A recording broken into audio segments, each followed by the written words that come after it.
Phil. I'm Nilden. I'm Raz. I'm up Busty's ass. I'm Shane.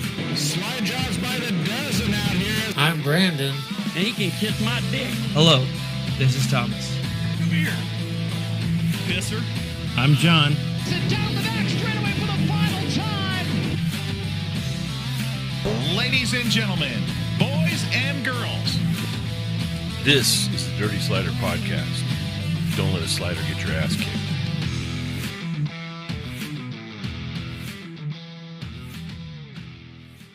Boy, if that don't get you fired up, nothing will.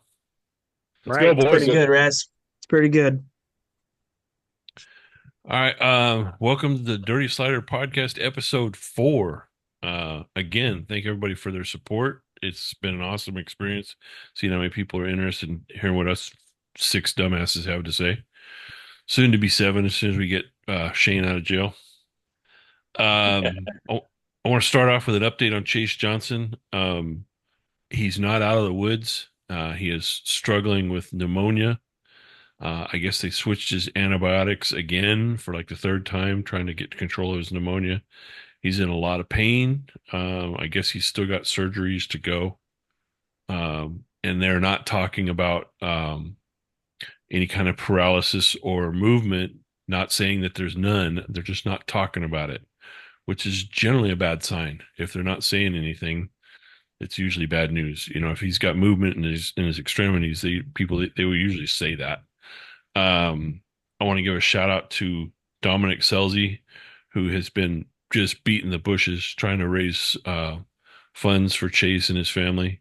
I guess they put a bunch of stuff on auction, and sticker sales, T-shirt sales, and Dominic was the driving force on that. They raised over $17,000 at Skagit, and there's a GoFundMe that they currently are $115,000. I don't have the GoFundMe information. I'll add that to the description on the podcast. But if he is looking at long-term medical care, which it looks like he is, that 115,000 won't even touch it. Did you guys see the 24 strong decals they had at the Skagit Raceway on the cars? Yeah, that was Dominic Selzy that did that. Yeah, that's pretty cool. Yeah, he really pulled out all the stops. Yep. The how do I say this? Something needs to happen in sprint cars. They need to change. They need to change the design of the cars, and there's not enough room for the driver. And when something bad happens, it's really bad. That's my opinion. And that said, you won't get all 4 or 5 or 6 or 10 sprint car organizations to agree on a universal set of rules, so it won't happen.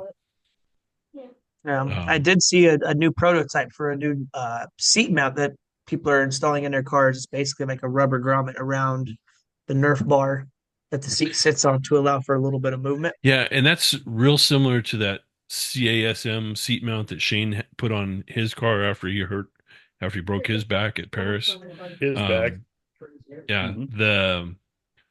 Was it Mach chassis has that seat mount you're talking about. I reached out to him to see if we could get set up some interview, and never heard back. I would love to talk to him about it. It is an interesting looking design. I saw a lot of people talking crap about it in the comments, talking about, it's the seat moves, but your belts are mounted to the chassis, so that's dangerous. I'm like, taking all your G forces right up your butt, it's not good either. Yeah, I mean, somebody's making a choice to make a change, and needs to be noticed. Well, Triple X chassis, which gets a lot of grief because they're built in China, and they are. It's not a rumor. They're built in China. He did an interesting YouTube video, and he talked about in that video where they need to go from an 88-inch wheelbase to like a 96-inch wheelbase. In doing that, you move the rear end back, and you can give the driver seat more room. Because right now the rear end on those sprint cars is literally hitting the bottom of the seat.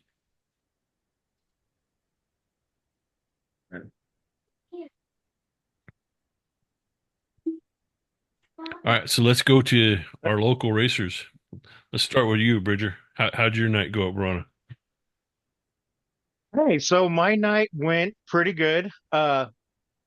Unfortunately, I did not have time with all my business to help fix the car, but John Tuttle Motorsports Fabrication, he got that sucker up and running after Brandon and I's little impromptu meetup a couple of weeks ago. Started out third in the heat, ran pretty good, uh, ended up fourth. So somehow, both Brandon and we formed a all dirty slider front row for the A main that night. Uh, we started off great. Brandon, he's hell on starts, so he got the jump on me up the start and got about a car length. Then we had a quick caution because we had another racer blow a tire. We didn't even make a lap, so full restart. Again, Brandon got the jump on me. Didn't jump the start, but got the jump on me. We made it a lap and almost out of turn two before Brandon had a little issue. I got around him and actually then led the next 6 laps all by myself. And I hadn't been up there much in my career, but it was nice. And I just kept driving my race and saying, hey, let's see what happens. I know there's fast guys behind me and we'll deal with that when it happens. Got passed out of the next restart by a couple. I need a little more seat time to make the lane choice decisions a little quicker, but had a good night. Ended up 6th overall in that main. So that's another top 10 for me. I've been stringing together top 10s and just keep digging, having fun. Drive my race and try not to worry about what everybody else is doing around me until they start touching me and then getting a little anger up. But had a good night. It was a fun night out there again. Car got back on the trailer without any issues and we're ready to rock in 2 weeks. So, Brandon, you want to talk about what happened to you there coming out of 2? Well, first of all, let's start off with saying you did a dang good job because I was sitting on the infield for 5 laps or something there after I blew the right rear tire. And you looked pretty good. I mean, coming off of 4, you had a good car length or 2 on the field for the most part for a couple laps there, so that was awesome.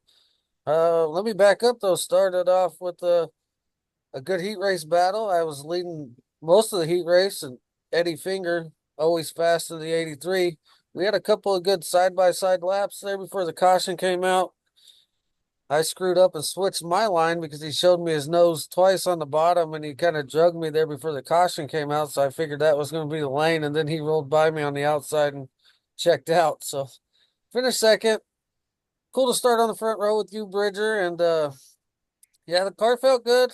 A little couple of ruts there and 2 were kind of treacherous, especially the X. I'm sure Thomas will catch up to that after my little spiel here. Yeah, just blew the right rear tire off the thing and not sure why I was in the infield there for about 5 or 6 laps and they decided to throw a caution for me, but I thought I was out of harm's way. I was over by the kids track, but apologies for that because obviously I was just trying to get out of the way and let you guys I race think the your race race. director wanted to restart, make it look pretty. Yeah, well, like I said, I just try to get to the infield and let the race continue. I'm not the kind of guy that blows a tire and causes a caution to go get a tire change. You guys have at it, and that was that. So, without further ado, Mr. Soper. Well, before we get to Soper, I do have one thing to say to Brandon. I do like that you have good car control because when I saw you squirreling down the back stretch, I was like, "Oh, don't run into me again, buddy! Don't do it again." Well, when I But he came did through, control it well and get to the infield. when I came through 2 and that tire blew out and that thing wanted to come around, I just took a bunch of right turn into that thing, got her swowed up, had my hand going because I wasn't trying to get ran over leading the deal, and I got it to the infield as quick as I could. Soper. So, all in all, the pure stock race was pretty entertaining. You guys put on a hell of a show, John. You looked good out there, man. I sat up there in the grandstands and watched the whole race. And Thank Brandon, you. yeah, I don't know. Did you blew that tire? You came to the infield. I thought you were well clear out of harm's way, and then like 7 laps after sitting in the infield, he finally throws the caution, and they're like 77 in the middle. Well, he's been sitting there. So there was 2 incidents on Saturday night that happened. Both were identical. The only differences were the position they were being raced for and the cars involved. So on a restart, coming up out of turn 2, the 21V and the 24 got together, and the 21V ended up turning the 24 coming up off of 2. When the 24 got spun, the 24 got put to the back, the 21 held his spot. Fast forward to the next incident, it was the 9 and the 83. The 83 got into the 9, spinning the 9. The 9 held his spot, and the 83 got set to the back. Difference being the 9 was leading the race, whereas the 24 was running second. Why you have the same incident happening on 2 separate times and you have 2 different outcomes, I don't understand. I don't know. I understand the race director can't see everything on the track, but you have people on the track, around the track, watching different parts and places, and they can chime in and say, hey, this happened or that happened. And then it's ultimately up to the race director to make that call of what he thinks is fair or not fair. And I think it's very well clear what happened, right? The 21 spun the 24, the 21 got to hold his spot. Sober. The With 80 that, though, you have to protect the leader on the white flag lap, and I'm pretty sure that's why Christopher maintained his spot, is because they took the white flag and went into 1, and he got spun out. And usually in that case, you're supposed to protect the leader. And I mean, the 24K he was running second when he got Yep. spun out there. So, Yep. like I was talking about before 2 weeks ago, same incident, just reversed the cars. Mhm. And the 24K went to the back for that deal. So that was a little bit more of a question mark for me, other than the end of the race, because I could see that protect the leader. But last race, when the 24K made contact with the 21V, the 24K went to the back, 21V kept his spot. This week, reversed the cars, and the same outcome happened. It's like, how? Well, what Well, and happened I'm 2 not, weeks I'm ago not, when you came up? What happened 2 weeks ago when you came up off of 2 and got to the 21? 21 kept his spot. You got kicked off the track. I mean, there's a common denominator here, and it's one person. It's the 21 car. well, and I'm not saying this may have influenced the decision because I wasn't there. Clearly, I live across country now, but the 83 is the nephew of the guy who's currently under suspension for popping the race director in the mouth. That is also true. Well, like I said, I mean, last race, I guess on the radio, he said the 21V and 77 were supposed to go to the back, but me knowing the rules involved in a caution, you leave the track. So I left the track last race simply because I know what the rule says. Going over to what Raz was just talking about, I mean, I could see a little bit of that, but like I said, the last lap, almost more times than not, they're going to default to protecting the leader. Well, and okay, I have been an official. I've been an official at that track. I have worked with 4 different race directors at that track, and it's a tough, thankless job being an official at a track. It's not easy to do. But that said, I recognize good ones. Let's call it out. Roger Harper did an amazing job when he was race director there. He worked really good with Robert Chavez as the flagman, and they made what I felt were reasonable calls, and they did not play favorites. Roger Chavez is friends, is good friends with Eric Evans, and he made calls against Eric Evans more than once.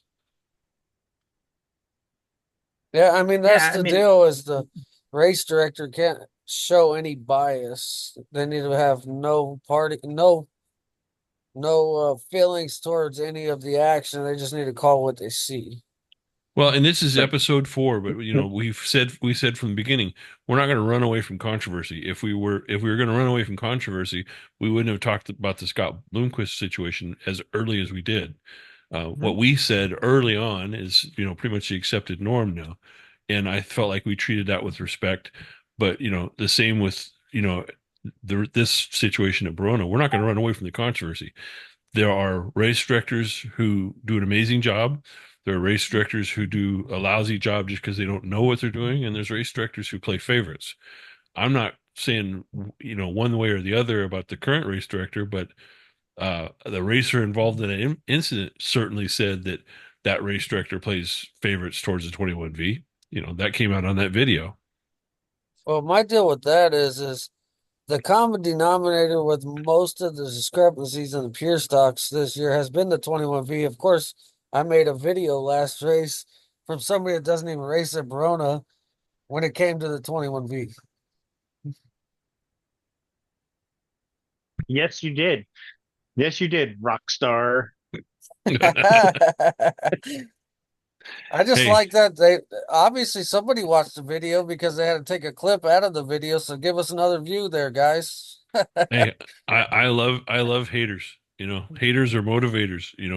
Your view counts towards our total just as well as anybody else. And trust me, uh, you know, I have zero fucks to give. If you want to hate on me for this podcast, hate away. I've been hated in the racing world for a lot of different things. Let's just add this to the list. But One of that those- said, So- I'll say it loud and proud. I believe, in my own personal opinion, that the current race director at Barona Speedway it plays favorites. It has for a long time. You just got to follow the Yeah, calls and- that have been made at the track. That tells Phil, that what tells did the you have story. to say? I heard you were getting ready to say something. Oh, I just asking Raz if he was hated as the lead tech guy for the dwarf cars. That was probably Loved by all. the zenith of my hatred career was when I was doing everything for the dwarf class. And I don't know why that was there was I couldn't tell people simple little things like, hey, it'd be a good idea if you grounded your plastic gas tank so that there's not a spark. And then the next week that car shows up and there's 18 feet of wire going from the gas tank all the way up to the front shock mount. It was wrapped around every tube there was. Yeah, you sure showed me. Yeah. Bottom line, So- there can be no favorites on race day. Brandon and Thomas, you guys are, we're all great friends, but when we were on the track, we all wanted to beat the crap out of each other and race each other. And, there's no favorites on race day. That's what it boils down Once we to. put the helmet on and roll onto the track, well, that's that. We're all going for the same thing, and that's to get to the end of it first. Well, and Yeah. I've called you guys out. I told Brandon one night he was 100% in the wrong, that he did the guy dirty. And we're good friends, and we're still friends even after saying that. Yeah. Well, a good friend of mine one time told me that when you go to the racetrack, you bring your friends with you. Everybody else is not your friend. Yeah, all my friends showed up in the Right. truck with me. Well, I show up in an RV now, so Yeah, up on top the hill with your Oh, blinding lights on the whole time. Yeah, Neilton, I did notice you turned the lights off so it didn't distract Security. Brandon. Not No that it security. mattered, but you did turn apparently the lights off. the tire changers were bothered by them. Say what? Oh, Yeah, oh hell. Okay. yeah. Wait, the wait, tire wait. changers sent security up the hill to get me to turn my lights off. Well, Neilton My little learned to LED park fog at lights. the entrance to turn number 1 with his damn LED lights on. You're just trying to help out with the track lighting, right? There's no lights down there in the infield. I'm just trying to share the light. There's You know, so many little day will questions. come. There's so many questions. Like, what are they doing looking up there and not at the racetrack where they're For one. supposed to be? For one. For one, And it was right? still like, it wasn't even dark yet. It was still like not even twilight. Like I'm staring at the sun still, and it's like, they've asked me to request you turn your headlights on. I'm like, which ones? So I had the spotlight on the roof on too, just because. Yeah, Neilton is kind of the LED king. No, Yeah. no, I'm not the king. I'm maybe a prince. I'm trying to work my way to king. I don't have the underglows yet. I'm waiting on it. Boogie lights, hit me up. Send me a setup.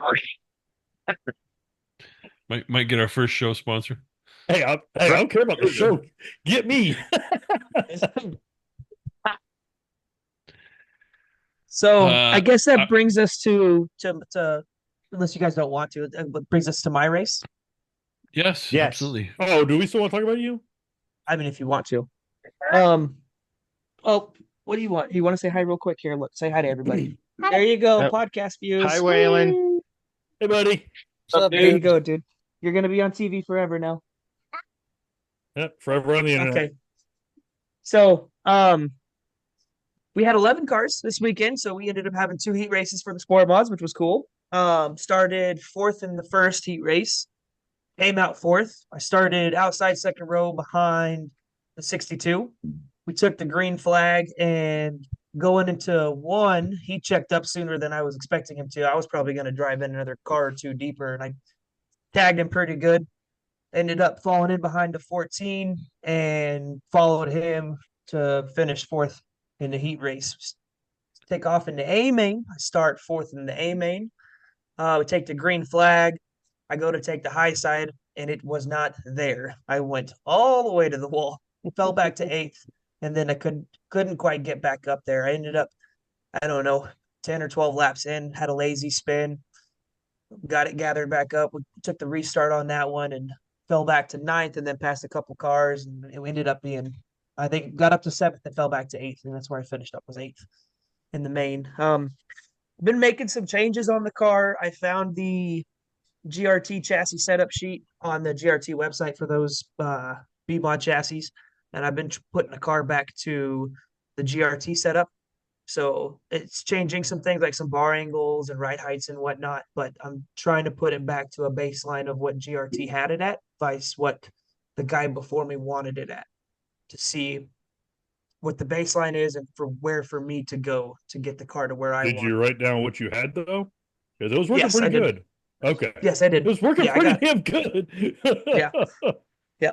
Yep, I know where it was. And then So, yeah. call GRT. Yeah, Call them. so Talk to them. yeah, I have their number. I've been trying to reach out. I've gotten voicemails and text messages, just they haven't gotten back to me yet, but I'm sure soon enough they'll talk. I'll get a hold of them. Well, I don't know about currently, but they used to be awesome about picking up the phone and responding. I never ran a GRT, but I had a buddy who did, and he said they were great. Yeah. So, yep, haven't had luck yet with them picking up, but I'm sure eventually they will. I just got some questions for them. That's all. Hey, GRT, if you're listening. Yeah, my boy. Yeah. Boogie Lights, GRT. What else do we need? Okay, I'll add that to all the socials when we post the snippets. I'll add everything you guys want and see if they say something. Right.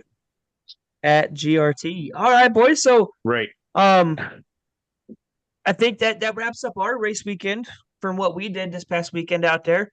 I will say, the modified race. I don't know if you boys got a chance to watch the mod race on Saturday at Barona, but Matt Hicks put on a show. He started way back in the field, and within 4 or 5 laps, he had climbed 8, 9 positions and was battling for the lead on a restart, took the lead, and he pretty much checked out from him. It was a great race. I thought that they raced really good. It's definitely different. I actually watched the race from the grandstands, vice the pit area or whatever. Had some friends there this weekend, so getting to watch the races from the turn one side of the grandstands was pretty cool and a different perspective for sure. Matt Hicks Yep. was definitely on rails for sure. I'll give you that. The start of that mod race was a little rough there. Keith Altig, I think, got taken out in that deal. A couple of cars got beat up. I know the 07? Randy Thornell got tore up in the first lap there going down into 3. But other than that, once they got racing, like you said, Matt Hicks's car was GONE gone. Boy. Yep. Matty Hicks is a very talented race car driver, and if he were a little younger, he might have really made something of himself in the asphalt world, because he went and played asphalt for a while and did exceptionally well, and then came back to dirt, and it's like he never skipped a beat. I think he won the Lucas Oil late models or Lucas Oil modified series on asphalt. I'm not sure, but didn't he win the truck series too? I'm not sure about that. I do know he picked up a Lucas Oil title though. Right. Yeah. No, I remember that. He also loaned Phil a race car one night It, when Phil popped a motor. yeah, blew a motor in hot laps, and Patty said, "Well, here, go get my truck. That old Triple E, wasn't it a Triple E truck?" Yeah, it's Triple E, and I set a land speed record going down and back up that hill. Got out there, and you got it back in time for us to run the heat. Yeah, blew it in hot laps and made the heat. Yep. Had to go pick up a truck. Good Yeah. deal. That Well, thing shout out to Matt Hicks. Matt Hicks Senior and Matt Hicks Junior. Because when we got down to the bottom of the hill, Matt Hicks Senior helped me load it. We put one ratchet strap on that thing and ran it up the hill. And it wasn't on the front. Don't fall off the back. It was not a very big one. No, it's not. All right. Well, is that all we're going to cover for the modifieds and all that? I do want to give a shout out to a good friend of mine that did really well at Santa Maria Speedway, one of my really all time favorite track. He won the sprint car race, and let me share his picture up here because we got to talk about this.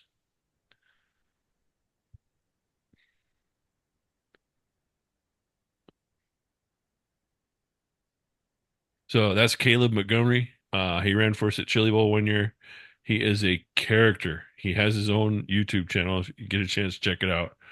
But let's talk about that hair, man. Right. Out of a helmet, where I have was that going. hair, that's impressive. Yeah, helmet hair is real. Dude, that's like troll doll hair. Remember the troll dolls? You sit there and put them on the end of your pencil and you spin them. Is that what they did with him? Yeah. But yeah, Think he just he puts Sorry, a bunch Caleb, man. And I'm sorry, Caleb. I don't know you, but dude, that's fair.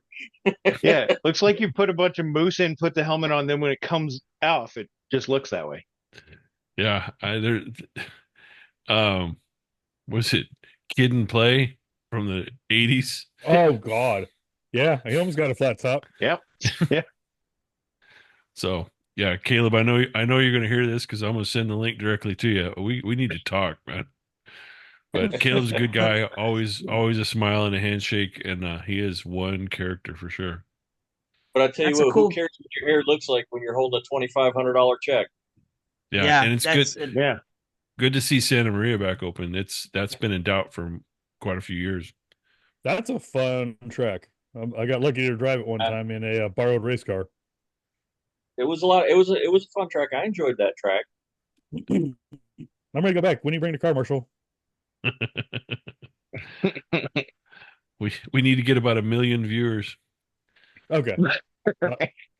Deal. All right, Brandon, tell us about IMCA this week. Well, let's start off with the XR stock car rampage at Farley on Friday night. This guy made a big name for himself, had somebody overnight make him t-shirts, and then they sold the t-shirts out because he ran the alphabet soup. He started first in the F main, won it, started 12th in the E main, won that, started 13th in the D feature, ran second, started 16th in the C feature, won that, started 15th in the B main, ran fifth, run the A main, got enough passing points to sit on the pole for the 100,000 to win show on Friday. He led a good portion of that. His car became a little tight. Dallin Murdy got by him, but the talk of the town was the guy that started 25th, Ricky Thornton Jr. Borrowed Peyton Taylor's stock car, started 25th in that deal, and picked up a $100,000 paycheck. Was it just me, or did RTJ's stock car look a little weird body wise? Looked like a normal Monte Carlo G body. Okay. I saw one picture and it looked strange. We're gonna get to those funky looking stock cars here in a little bit. Are we gonna talk about bumpers and noses and where they're supposed to be mounted? What is that? The MD3? We're gonna get to this MD3 car later. Let's go ahead, Brandon. Finish up. that was the XR Stock Car Rampage at Farley, but the biggest race so far going on is IMCA Super Nationals. Last 2 nights they ran the Double Down Prelude. First 2 nights were the Prelude where they crowned the Mod Light champion last night. Tonight they had a record number of hobby stocks checked in. And they're qualifying hobby stocks and sport mods. Late models will also crown their champion tonight, but let's see how many they had. Record setting 168 hobby stocks checked in today, 176 sport mods checked in today. Obviously, huge classes of cars. These guys qualify tonight, tomorrow night, and then you go into stock cars and modifieds on Wednesday. But yeah, they debuted this what is that, MD3 stock car body. If you pull it up, Raz, we sent it to you in the Facebook Messenger. It's already becoming quite the talk. Gentlemen, I have it pulled up if you want me to share it real quick. Yeah, if you got it, Thomas, go ahead and share it. Okay. There. Even one You of guys our should be local seeing it. one of our local drivers at Barona even said something about it and was asking if he could get the bottom what is it, ground effects type looking The valences. the valences Talking on the about bottom. The side skirts? Is that what you're talking about? Well, if The you side look in the skirts and the front valence. nose, yeah. Yeah.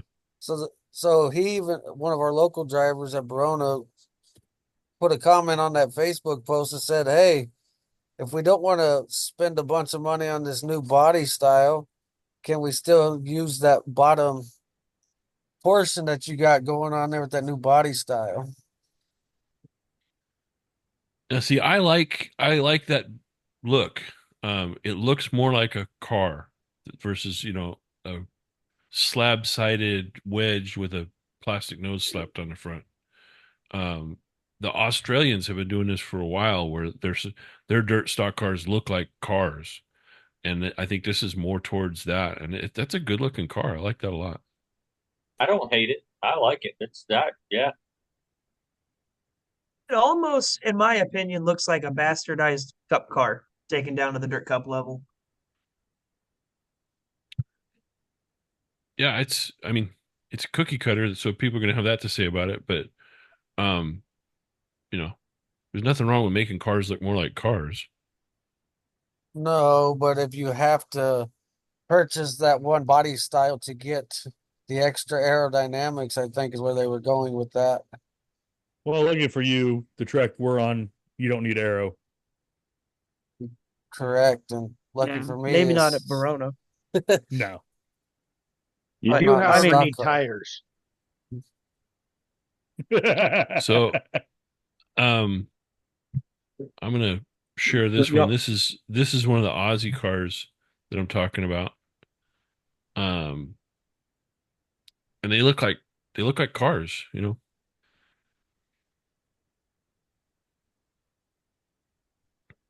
late model Oh, tires hell. on that Yeah, deal. Look at that late model tire on that thing. Yeah. Hey. Wide 5 on the front. And also notice where the seat is. Yeah. I want to go drive one, but I'd probably get confused halfway around the corner and just leave the track. That's Actually, wall side, baby. Jesse Well, do Saubing, they go left or right in Aussie?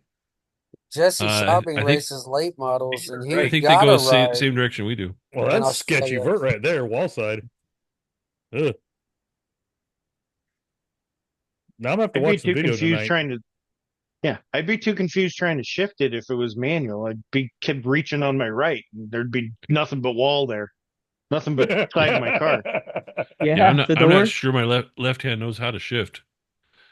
Well, don't put Phil in it. If you're on the low side, it'll be on the infield.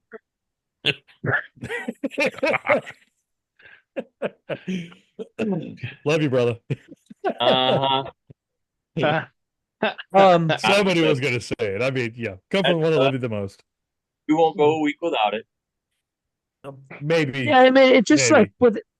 like with every other thing that we have, when the cup cars were changing body styles and the point system and all that stuff, and with dirt tractor going to the same playoff kind of deal with the 4 car, like Lucas Oil late models breaks down to 4 cars. Like you've got your purists who are going to be dead nuts against it. Like they've been running G body style stock cars for decades, and that's been like the go-to car is a G body Monte Carlo Buick, old stuff like that. You can't get them. Those the problem. Well, I mean, Well, and so they're when it doing comes to the they're stock doing cars, they're doing when it comes to fabricated this, bodies that kind of vaguely look like the G body it started out from. And I mean, yeah, even yeah, I Well, even mean, Brandon's car doesn't look stock. well, the Speedway Motors come out with a all manufactured frame now too for a Mm-hmm. metric car. So Yeah. you don't even have to go digging for metric frames anymore. They're just building them now. Jeez. So you could literally build a 2024 stock car and Mm-hmm. have every part not more than a year old. Yep. yeah, Yeah. absolutely. I mean, that's the way they're building the modified, the sport mods and whatnot. Is they just buy a manufactured Chevelle front clip and just weld the bars in. That's it. I'm going to go with something controversial. Why are we still running carburetors? Yeah, that's a whole nother can of worms. Oh There well, shouldn't Most be a of the tech guys carbureted are car on too the track. dumb to tech it. Well, in Like, reality, though, it would be easier to tech. Yeah, but most of your tech guys don't think that way. They go, a laptop? What do I need that for? You're Right, going to 'cause cheat. You're going to put traction control. You're going to do this. You're going to do that. yeah, but that's easy to tech. You can do handout ECUs. yeah, There's a pile of things you can do. Yeah. Get a hold of Holly and say, hey, look, we need you to make a sealed ECU that nobody can tune. And this is it. You do a Mhm. O2 sensor so it corrects for altitude and atmospheric conditions, and that's the only adjustment you get. yeah. I mean, we did it in door cars. Door cars were fuel injected. Yeah. Yeah, guys were doing stuff in there, like running, exhaust cams on the intake side. But let's be real, we did that for a long time. Well, it's 2024. There hasn't been a production carbureted car in what, 35 years or more? What, early 80s? Mid 80s, maybe? Well, I'd say early 90s late is probably the '90s, last yeah, one. early '90s. In the 90s, we had computer controlled carburetors in the 90s. Yeah, well, that's Phil is the subject matter expert when it comes to carburetors in this group. But there's no benefit to running a carburetor, and there's a ton of benefits to running EFI. And we know one guy that raced at Barona that was EFI. They complained, put a carburetor on, he went out and waxed them twice as bad. Hey, let's call it out. Well, John Kremp Sr. out there at Barona, they tried Yeah, outlawing Crown Vic. every which way in a Crown Vic. They tried outlawing him every which way. And finally, he just got tired of racing out there because they kept just changing the rules on him.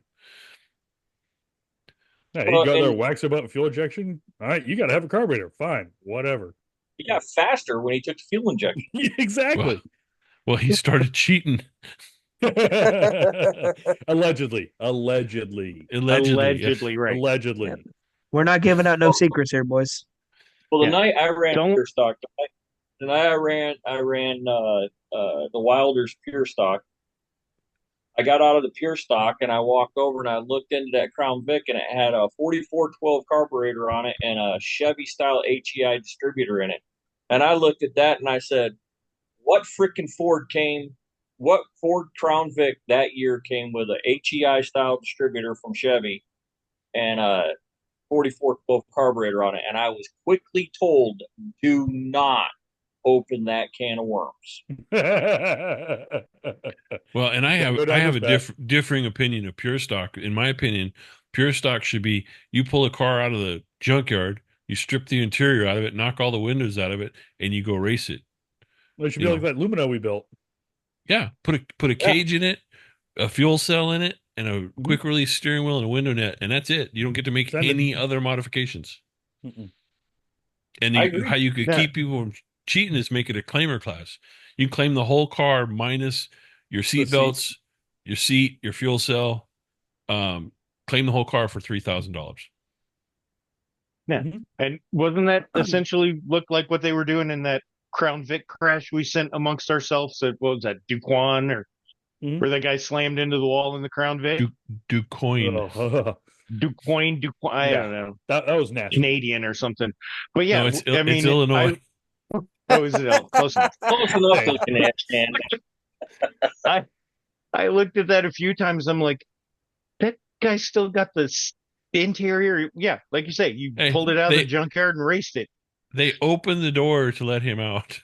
Yeah, That was an exactly. exhibition just supposed to go tool around the track, not set a fast lap.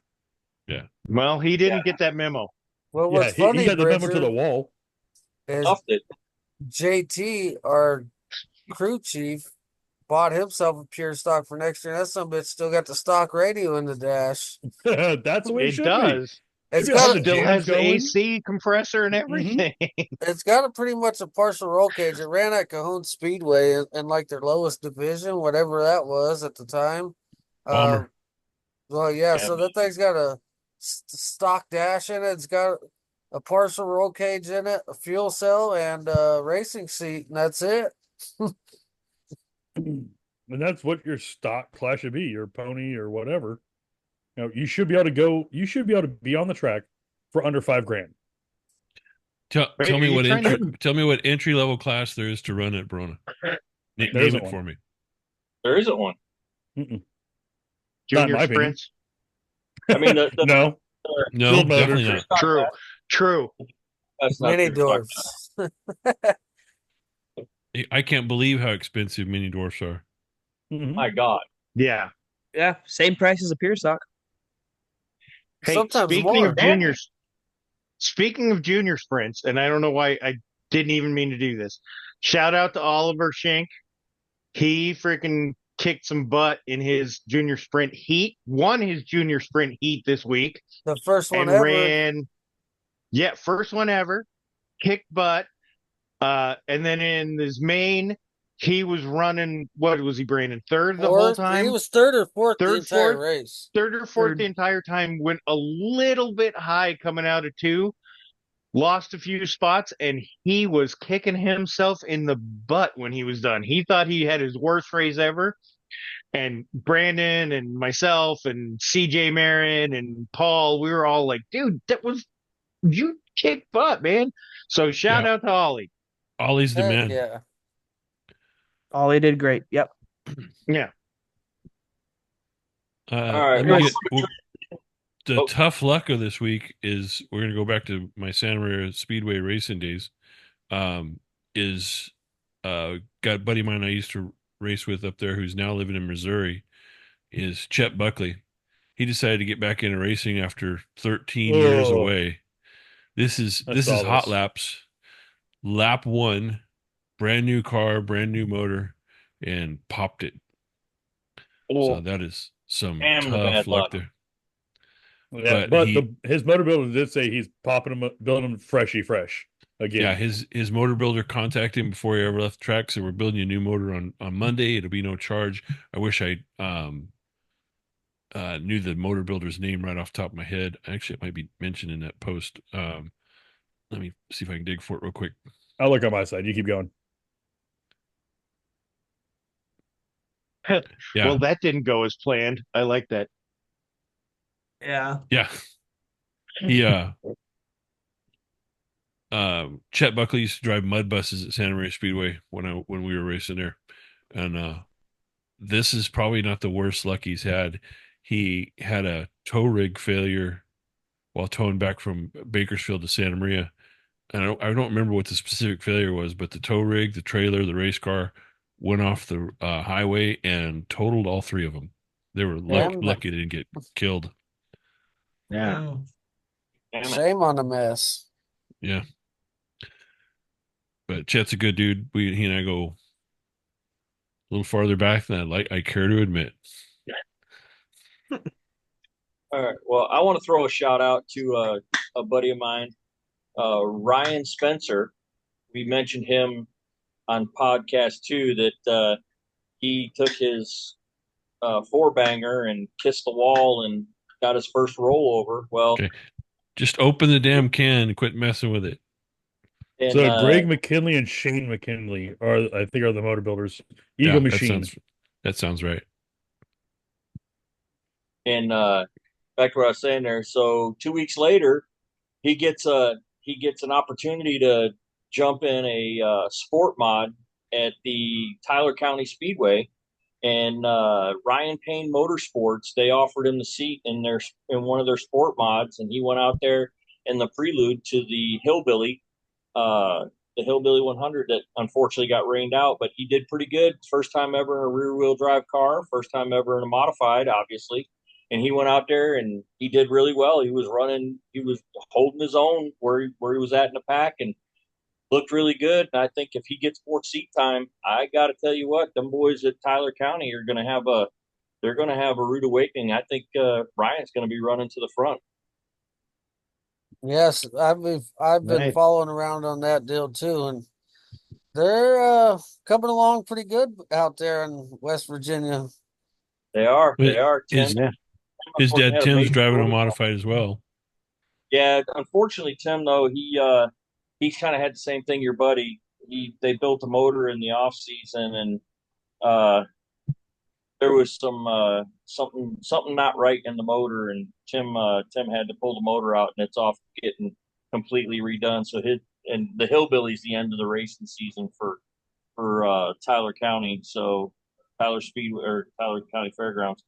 So he's not going to be back in the car until next year, but Tim's doing really well too when the car runs right. I'll tell you what, racing hits a little different out here. Some of these tracks, their season is only 5 or 6 races long. It's crazy. Yeah. It's not like it is out there in California where, you have nine months of summer. I'm used to Florida where we're year round. Yeah. Well, I mean, out We here have a in couple weeks off California, during the holidays. We got 48 races a year. but out I'm here in looking at plaques California, from 4 seasons of racing. if you're willing to travel out here, you can run from January to November between Arizona Yeah. and California. Well, look at Absolutely Chaz can. Baca Jr. He's a defending national points leader IMCA Modifieds, and he's leading national points again this year, coming out of Arizona. And the guys in Iowa race 5 nights a week if they want to. Mhm. You just got to be ready to travel. How many race dates has Chaz hit this year? Shoot, I could pull that up probably relatively quickly. That's not going to count his stock cars, probably just his mod stuff. But My Race Pass is a great app. You just type a name in it, it'll show you their entire season pretty much so far. Yeah, I mean, out there in Hashtag My Arizona, Race Pass. Central Arizona and Yuma and Dukes of Clubs are running back-to-back nights, Fridays and Saturdays. 65 features the guy's been in this year. Ooh. Okay. 28 wins. That's a few. 52 top 5s and 60 top 10s out of 65 shows. That's mods and late models together. Was it last year or the year before when he was all set to win both the modified points championship and the stock car points championship, and he popped a motor at Barona in the stock car and it knocked him out of first place? Am I remembering that right? I mean, that'll do it. He was running that 22 blue and white stock car. Yeah, he blowed it up. Cost him his championship. I'll give him credit though. He blew it up spectacularly. If you're gonna Hey, do if it, you're do gonna it make it a big. show. Yep. Yeah, I don't want to see somebody just shut the car off, turn to the infield, and me wonder what happened. I want smoke, fire, shiny chrome parts coming out the bottom. I want the it. track workers burn their hands with parts. I want it blowed up. How about Rob sitting in the skid plate? Yeah, good place. Well, I mean, you got to run a skid plate to have one of those. No, he's talking about when he blew the motor in the dwarf car. Blew the motor in the dwarf car. I had a Rob sitting in the skid plate. And a big old hole in the side of the motor at number 4 cylinder. Funny story. Last season. When I started taking my wife to races, we were out there and something happened. I said, "Oh, he garfed his motor," and my wife asked me, Hi, Wendy. She says, "Hey, Wendy, thanks for the refill." Says, why do you call it garfed? I said, "Well, because that's the sound it makes when it lets go." And we're a few races later, and this guy blows the motor going on the front stretch, and it was just, "Garf." And Bobby's like, I heard it. I heard the garf. So did any of you boys see the watch the high limit race this week? Yeah, so I wanted to cover some of that stuff. Let's Some talk high about limit Did stuff and Rico some other win stuff. that? Okay, so there was a small matter in that race. well, which one? Because there was a few high limit races. this The weekend. winner. So, you Neil, I'll let you cover that part. What I was going to talk about is, Trey Starks. If you don't know the name Trey Starks, he's a local guy out of Washington State. It's a high limit went and raced at Grace Harbor on a Wednesday, I believe, and then Thursday, Friday, Saturday they ran up in Skagit Valley. If you haven't had the chance to go to those racetracks, they're beautiful facilities. I used to live up there, and I've seen both racetracks. Trey Starks, local guy in Washington, takes the win at Grace Harbor over all the high limit guys. Now, Casey Kane, who runs in the high limit, is that? very familiar. Who's that? Casey Kane. Who is he? That sounds familiar, maybe. Casey Kane is a 410 sprint car guy who made it in Cup racing and is now back in 410 racing again. You may recognize him better as the owner of the 49 Brad Sweet, 4-time Golden Outlaws champion. That's where I know him from. Yeah. So, but yeah, Trey Starks, Grace Harbor, Wednesday night wins that feature. Thursday night wins that feature in Skagit. Overall, Rico Abreu takes the win for over $102,000 at Skagit Valley on Saturday. But following that, and I believe it was Thursday night's race, Spencer Mason got into the back of, I think it was McFadden. I don't remember now. But he got in the back of McFadden and he took a wild flip. It was one of the weirdest looking ones I ever seen. He kind of flipped and corkscrewed all at the same time, and it was just a wild one. But shout out to Trey Starks for putting a hurting on the big dogs. I will always be supporting that. Nilden, you want to cover that?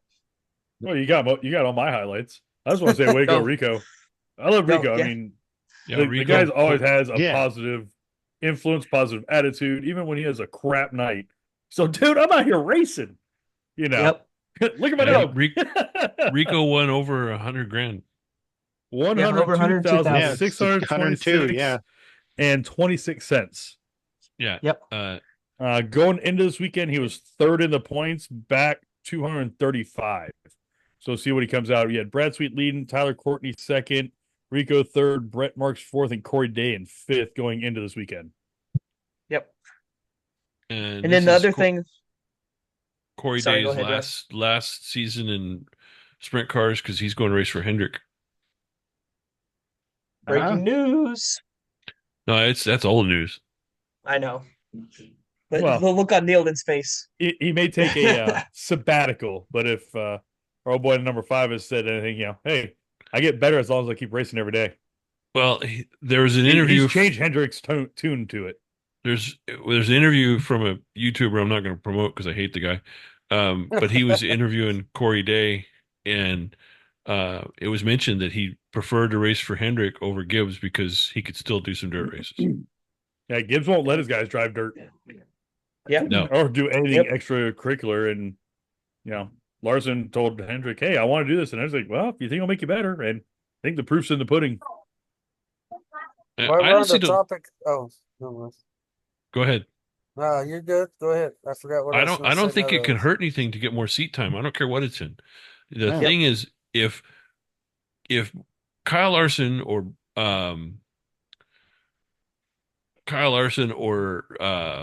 Seabell or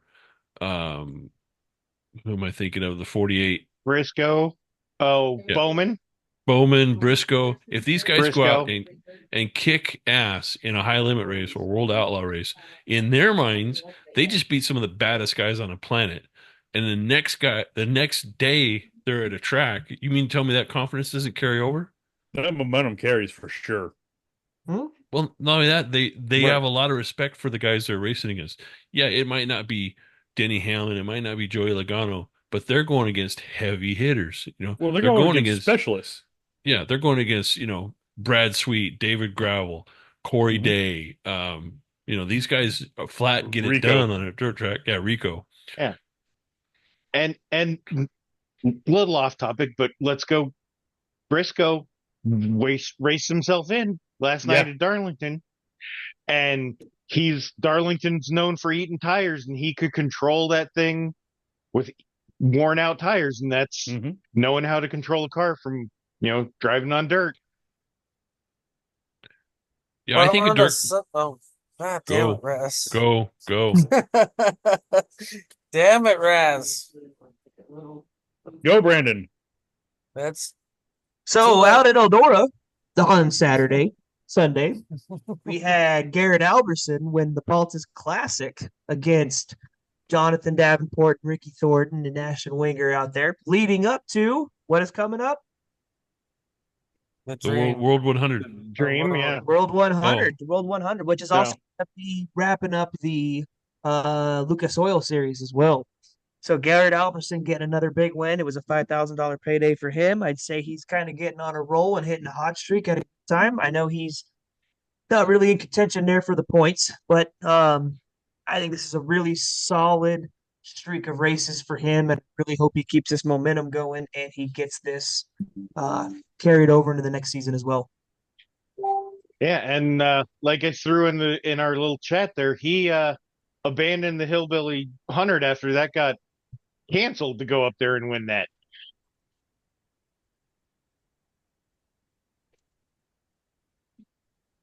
Well, right? I was going to say something, but I want to step on Brandon again. Yeah, that's okay. It's just Brandon. While we're on late models, Ryan Gustin at the Yankee Dirt Track Classic, the same track that they held the 100,000 to win stock car race, picked up 50 grand over Bobby Pierce. That was the night before. Gustin was running second to Turbo. Something happened to Turbo on the front stretch because he just shut down and collected Gustin, but Gustin finished second to Bobby Pierce. Swap positions the next night and picked up 50 grand to win. So shout out to Ryan Gustin and the Reaper crew. Also on late models, what does anybody have any info on the Hunt the Front guys?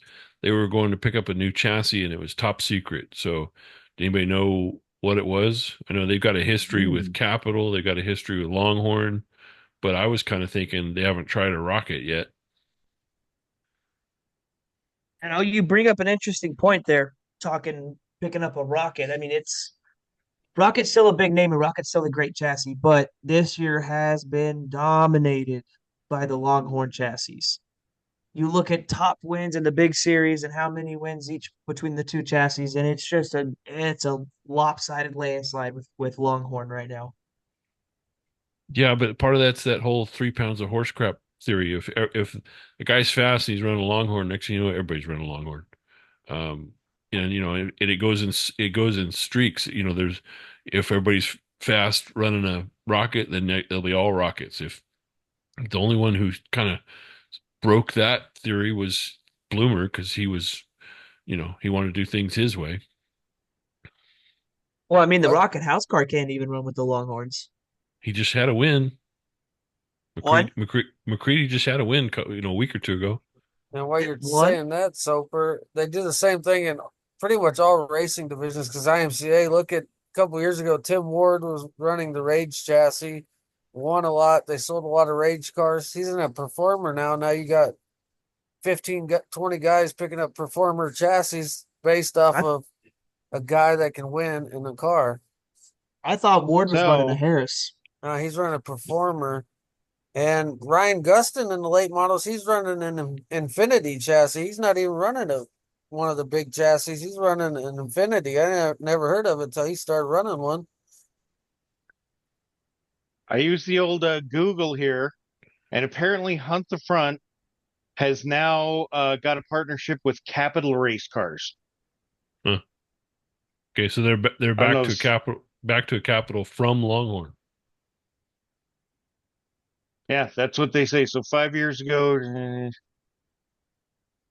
yeah. So apparently they're back with Capital.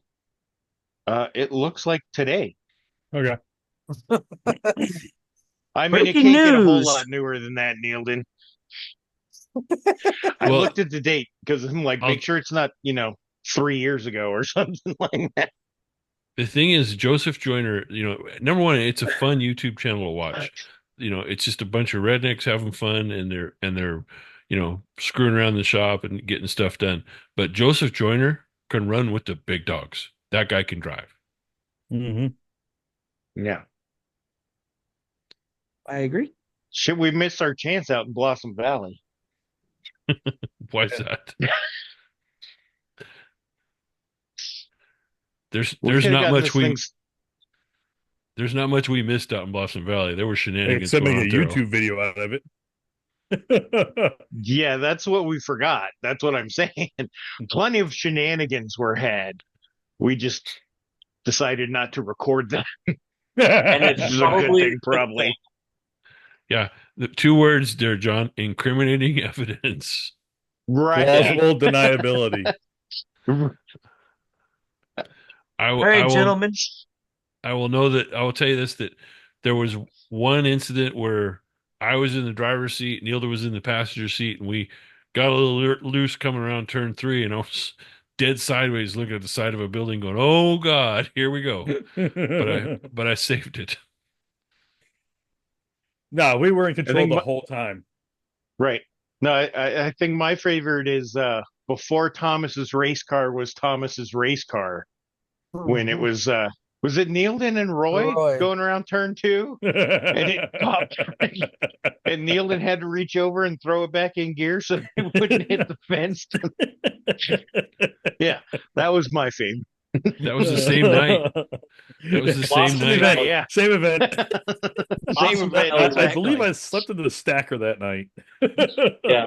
Well, Blossom Valley. I know I slept in the trailer then.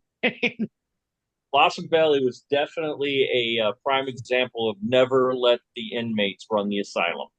Yes. Wasn't that the night that somebody's wife almost shot Thomas? No. It was. No. It was a different night. You're right. Different night. Different night. Oh, the night that Heather almost shot Thomas was the going away. The going away, right? All because I had to go pee. Yeah. So does anybody have a dirty slider for this week? Here. No, I don't have a dirty slider for this weekend. I'll name it. Go ahead, Raz. What? Dirty slider of the week goes to Mark Rose. Oh. Well, let's vote on it. Damn it. Look at Brandon with his hands crossed. All right, Brandon. What's your vote? I have no comment on said voting. Oh no, don't whip out now. It's a yes or a no. Come on. That's all it is. I'll have to. Why did I have to go first, Soper? Damn. You didn't go first. I went first. Yeah. But your reaction was this. Right. You've been wanting to talk this whole time, so talk.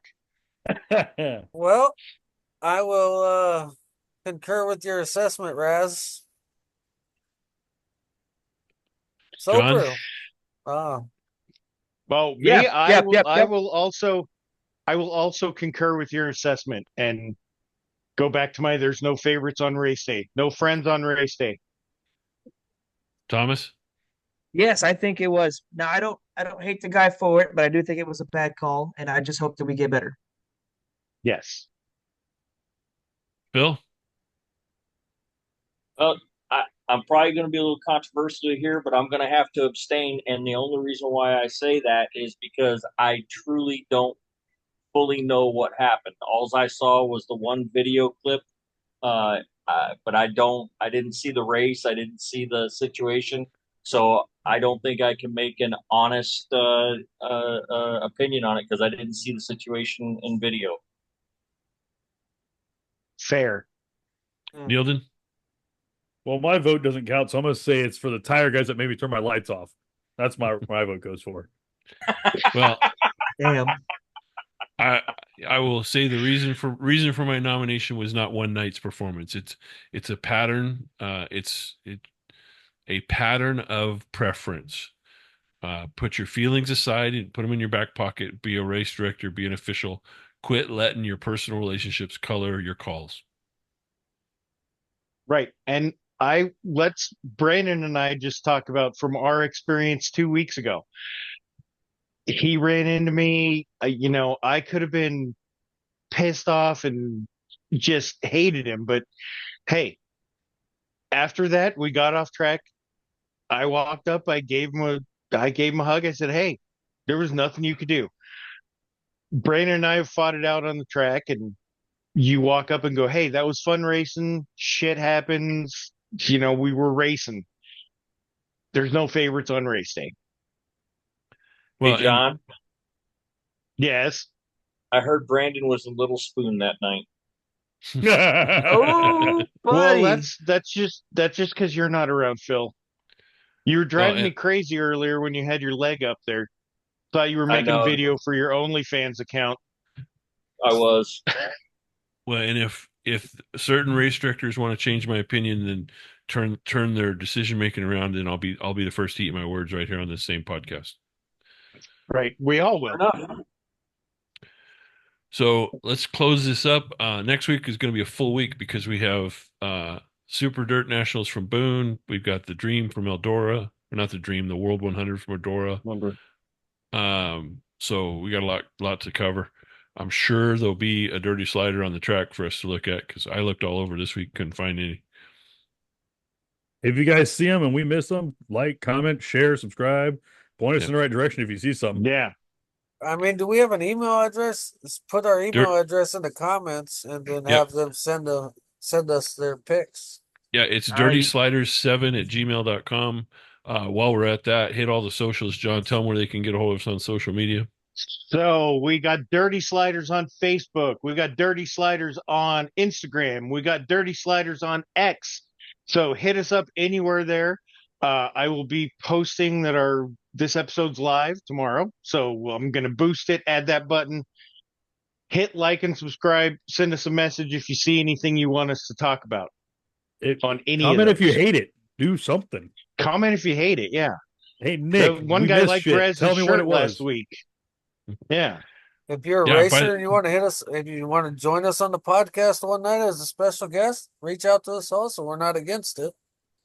Yeah. Hey, shout out Garrett Albertson Racing and Roberts Motorsports. They are following a Facebook page, so we'll be putting that section up. And yeah, if you guys want to hit us up, absolutely. We'd love to talk to you guys. Hey, Garrett, come talk to us about your win at Eldora. Yeah. Thomas is just trying to call it again. All right. Good night, gentlemen. All right, boys. Love you boys later. Night, everybody.